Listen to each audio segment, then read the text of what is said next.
Sup fellow new kids, this is FMeister94 with my review of South Park Season 22, Episode 4, Tegridy Farms. Please note two things. This is my personal opinion, and obviously there will be spoilers. With that said, let's get down to the review. Let me start by saying I really enjoyed this episode. Trey Parker again shows his musical chops with his Tegridy Farms song. I believe it's called On a Colorado Farm.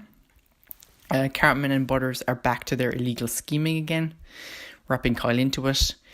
Even Randy finds some reason to fistfight a building full of people, all to hilarious results. It takes a simple premise and makes an interesting story out of it. The episode takes the fundamentals and takes us on a wacky adventure. Now, let's get into the episode. So, the episode has two plots. The A plot, Randy is sick of all the shit that is happening in South Park, so he decides to move the family to the country where they can farm marijuana. But vaping is encroaching on his business. The B plot, Cameron and Butters have been dealing vape to the kids at school, and Kyle must find a way to make them stop. The characters feel so familiar and back to their roots that I had a blast watching this. Now let's get into the structure of this video. So firstly I'm going to go through plot A and then give my thoughts. Then plot B, then my thoughts. The conclusion, then my thoughts. And finally I'll end with a score. So let's get into plot A. So Mr. Mackey has a meeting with Shelley and her parents where he tells them she bribed a playground monitor to look the other way when she's vaping in exchange for a picture of her butt. But it's okay, nothing to worry about, because under closer inspection, it was just a dog's butt. Randy has had enough with all the shit that's happened in the world. He wants the simple life, so he tells Sharon that they should do what they've been talking about and move to the country where they can live off the land, go back to simpler living with it, all being about hard work and integrity. Where you make a living by growing things. And then it transitions to a Colorado Farm song, showing them moving out of their house to the Colorado farm. And then all the little things that go into growing marijuana or hemp or pot, whatever you might call it. Whatever products you get from the marijuana plant and stuff like that. Just all the little things that go into just making them grow. And of course the song is just absolutely freaking hilarious. So Randy exchanges greetings with his neighbour, talking about how their farming's going. Sharon wants to talk about the situation, but Randy shuts her down, saying the inspector is coming.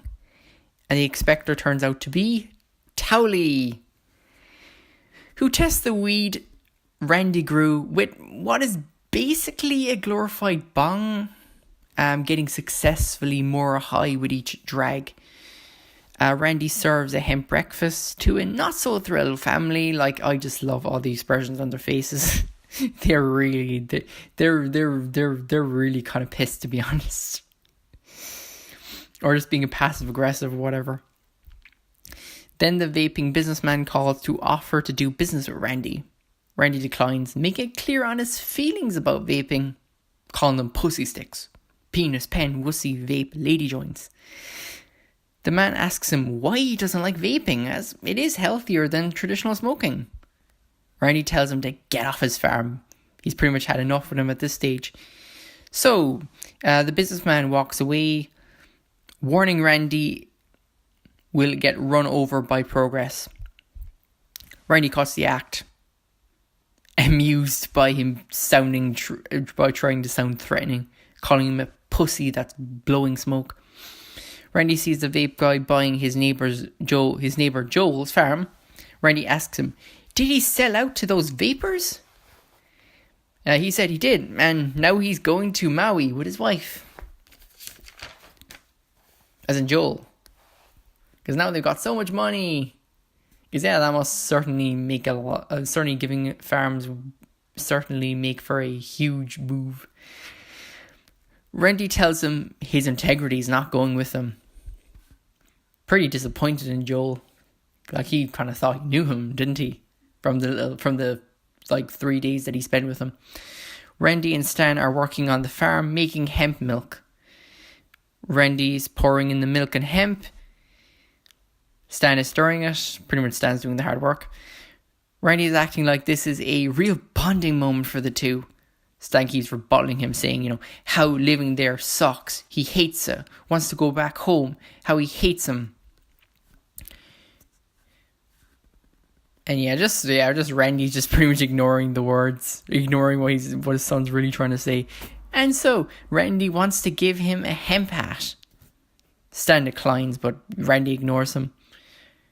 When Randy puts on the hemp hat on Stan, Two Princes plays by Spin Doctors, which goes to a silence when he takes it off. And then when he puts it back on again, it turns back on. The Marshes are sitting at the table. Randy engages in conversation with his family, and Sharon mentions in passing that Stan was caught with a vaporizer, a vaping pen. Randy is absolutely appalled. Randy orders Stan to his room, where he asks him why. Stan tells him, he confiscated from a kindergartner, but Randy isn't having any of it. And that's it for Randy, that's the straw that broke the camel's back, and he is going to do something about it.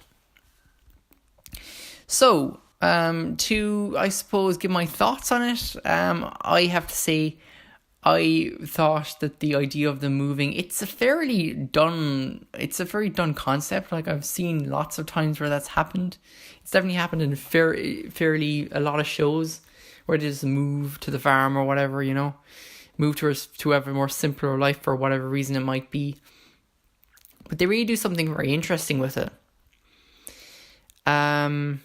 Because like a lot of situations where that might happen, it's a case of, they learn that, it's not for them, it's not their kind of life, but that's not the whole point of it. Like, it's used in a different way.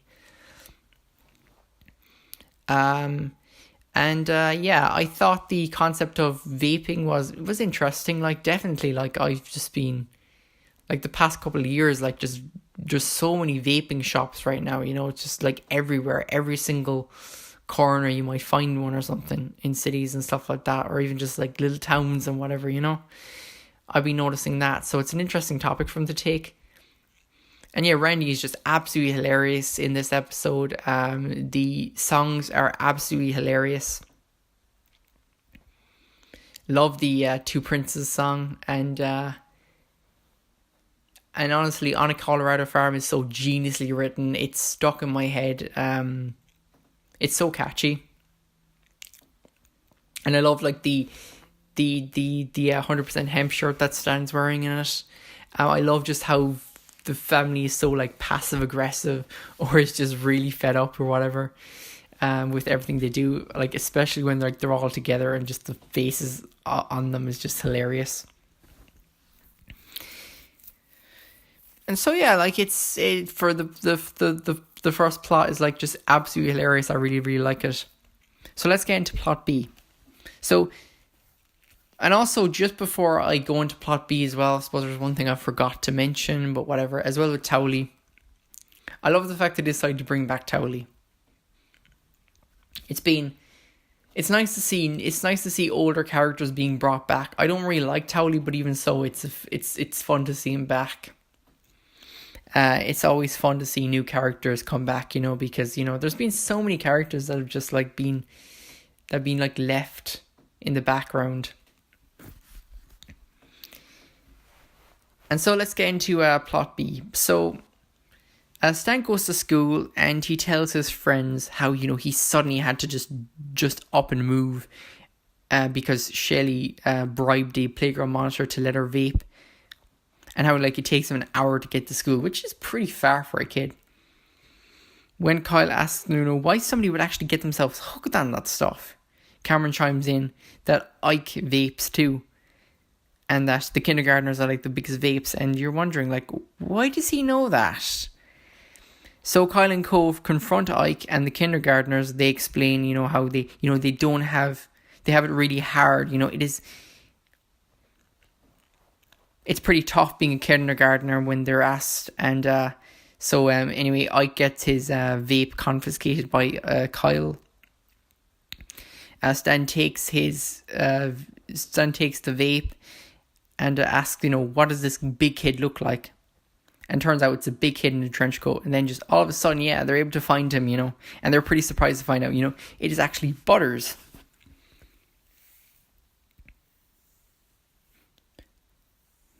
So Kyle pretty much said, when he'd find him, he'd kick whoever has been dealing to his little brother. So Cameron takes the initiative and punches Butters' face for Kyle. And then when Cameron is in the toilet, Butters knocks down the toilet stall where Cameron is, very angry that he punched him because, they're business partners. Kyle explains himself, escorting him out the toilet. Kyle hearing everything he said before Kyle could get in a word, Cameron points out, vaping has been proven to be healthier than cigarettes. Kyle goes to the administration office looking for PC principal, but it turns out Cameron and Butters were there before him. Cameron promises Kyle he will stop once, he's paid back the money he owes. Kyle agrees hesitantly under the condition, he doesn't push it on kindergartners. And at lunch, Cameron and Butters start talking about how tiring school is and how, you sometimes just need a nice pick-me-up, something fruity. Then the vaping man comes out of the wall. Kyle calls Cameron over to the corner and, just basically scolds him for, going back on his promise. Kyle, knowing how futile the whole thing is, asks how much Cameron owes his dealer. The vape dealer comes out from buying vapes from Big Vape and meeting Cameron, Butters and Kyle. Kyle offers the vape dealer his birthday money for 3 years, so they can call it even. Butters and Cameron walk out of sight and drag back with them a body bag, presumably with a dead hooker inside behind the dealer. Cameron accuses him of having a dead hooker and calls the police. Butters smashes the dealer in the knee. Cameron and Kyle take all the gear and the money. Kyle is completely is like, oh shit, I'm in serious trouble, so he just had to hide the evidence. So he just goes along with Cameron. Kyle decides to pay Mr. Mackey a visit, who turns out to be there with you guessed it, Butters and Cameron. They tell him about their self-inflicted predicament. Now the 6th graders are mad because they got rid of their dealer. So they have to steal vapes from Big Vape for them until, they're happy. And Cameron mentioned Kyle was there. So yeah, Kyle again has to go along with them. Then the vaping man barges through the fence looking to get paid. So they ran for it. Now, let's get into my thoughts. So, it was nice to see Butters and Cameron back to their illegal scheming. Cameron and Kyle at each other, as always, is a joy to watch. I can understand that Trey and Matt going after vape companies. They are selling drugs in fruity flavours encased in colourful pens. And if that isn't marketing to children, kinda, I really don't know what is. All the scene with the vaping man busting through stuff. Each situation was hilarious. And now let's talk about the most what the fuck moment in the episode. So Cameron and Butters dragging a dead hooker in an attempt of framing their dealer. Now this is just morbid brilliance. How did they acquire it? Where was it? Are they somewhat responsible for it? It leads to so many interesting questions, and for that reason I just really found that they decided to do that was just absolutely hilarious. So now let's get into the conclusion. So Randy psychs himself up in front of the mirror to no easy way out, putting on the 100% hemp shirt, wrapping his fist with hemp tape. When he puts on the hat to Princess Plays, Randy heads off to Big Vape to fight for his kid's future in a tractor. Then just bursts in to show the vapors some integrity, knocking each person to the ground, complaining about mist in his face. And when a buff guy questions if it's a good idea to punch him, he knocks him out in 2 punches.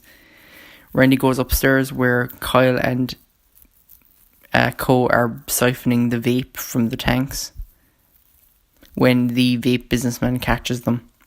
But Randy arrives just in time. Kyle snitches on Butters and Cartman to Randy. Randy lets his guard down, telling Kyle that he has integrity. The vapor takes advantage and punches him while he's distracted.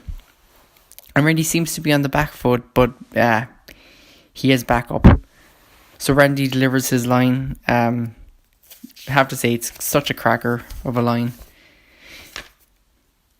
If you're going to fight for your integrity, don't forget to bring a towel. Then Towley jumps up from behind Randy and obscures his vision while Randy knocks him to the floor in a flurry of punches. Randy then releases all the valves and lights a joint on his way out, blasting up the place, which ends in what is basically a Tegridy weed commercial with Stan, Towley and Randy. So, what are my thoughts? So, Randy was really hilarious in this episode. It was funny seeing him just knock out everyone in front of him. Especially the slow-mo was a really nice touch. The whole, if you're going to fight for your integrity, don't forget to bring a towel. It cracked me up every time. Loved it. Overall, I enjoyed how Randy and his family were on complete different wavelengths. I prefer when Randy isn't really, people aren't in any way following him or encouraging him or anything like that. Because to be honest, Randy's an asshole. What he does, he honestly is a pretty bad person. So I really think he should never be encouraged. And yeah, for that reason, I kind of think it's always best to just have them completely on different wavelengths. And Butters and Cameron together always means for some hilarious antics. And I was happy to see Kyle achieve his goal in the end. Now the big vape is closed. His brother can't get his hands on any more vapes, and that's good. So now let's give my score for the episode. So I give it a score of 8 out of 10. The only reason I'm giving it 8 out of 10 really is just because I personally liked it, but at the same time, the only reason I gave the two prior to this is 9 out of 10 is because of how emotionally grounded it was, and I honestly did kind of feel for the characters. This episode really didn't have that emotional impact for me like the previous episodes did, and there wasn't really any character development either. So yeah, for that reason, I give it 8 out of 10. So anyway, guys, thank you very much for watching the video. If you liked it, please consider giving me a like. It does help me out a lot. And if you'd like to be notified of any future videos, consider subscribing to the channel. So anyway, guys, until next time, you take it easy. Goodbye.